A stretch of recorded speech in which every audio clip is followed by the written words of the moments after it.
Aloha kākou, this is Aaron Mahi, here to share with you the words of the month, or as we say in Hawaiian, nā Huaʻōlelo, Malama.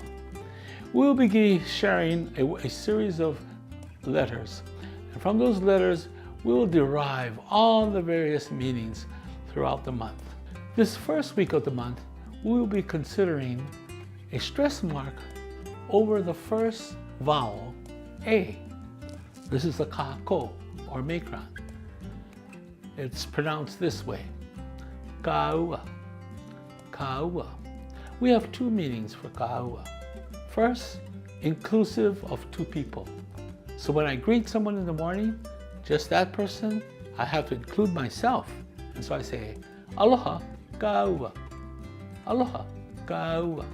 It's also a word to express etiquette, proper etiquette, especially when you're asking someone to wait for them, or a person asking you to wait for them.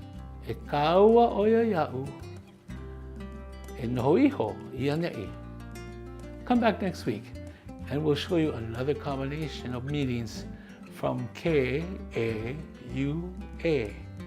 Aloha.